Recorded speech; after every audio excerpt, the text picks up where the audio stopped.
I know what you're thinking. This is not a Christmas painting. She's got her month screwed up. However, I just finished watching the first season of Wednesday on Netflix, and I was feeling really inspired. I am a huge Tim Burton fan, and I love this character played by Jenna Ortega. She did a great job. I've always loved the Christina Ricci depiction of Wednesday, and I always related to Wednesday. So, I am starting on an 11 by 14 inch canvas, and I have primed it with this cream colored gesso. I am doing an oil portrait, so I am using a mild citrus thinner, which is relatively non-toxic. You still don't want to drink it.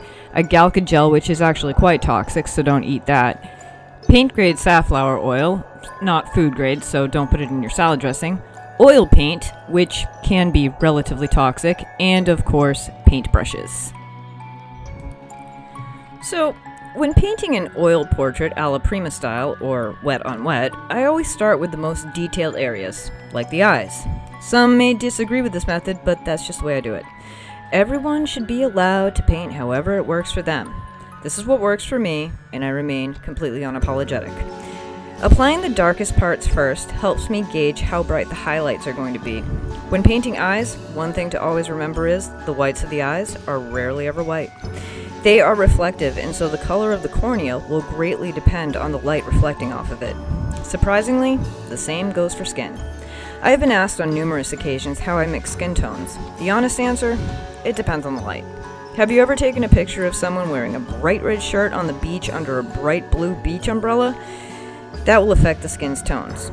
For this portrait, which was based on the dance scene in episode 4, Whoa, What a Night, there is a lot of blue light.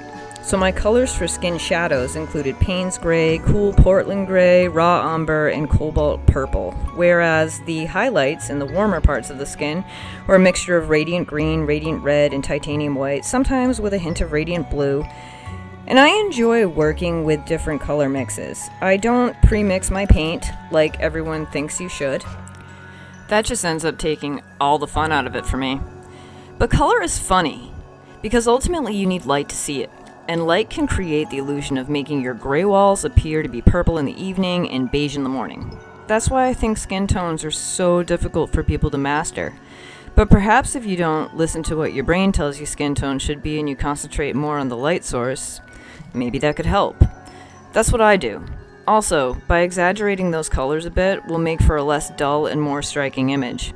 These are my opinions based on personal experience and not rules you should follow. Everyone has their own style. This is just one technique that can be tried, and if it helps, awesome. Now that I have the eyes, nose, and the lips painted, I can start blocking in the rest of the face. This part takes a lot less time, and the painting really begins to come together. So remember those two colors I mentioned earlier, Radiant Red and Radiant Green? These two colors are what I'm using on the lighter side of Wednesday's face. And Wednesday, she is not known for showing off her great tan. No, no, no. She is known for the death-like pallor of her skin. And these two colors work well together for this effect, but still give the appearance of being alive. Maybe just dead on the inside?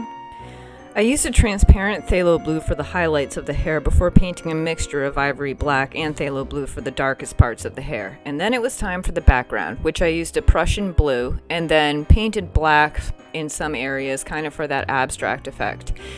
I didn't put much detail into the dress. I wanted to keep that abstract as well because the focal point is her face and her expression. Anyway, I hope you liked this video. If you did, please hit the like button. Please subscribe if you haven't already subscribed. And let me know in the comments what you think. I love you guys, and I will see you next time. Bye!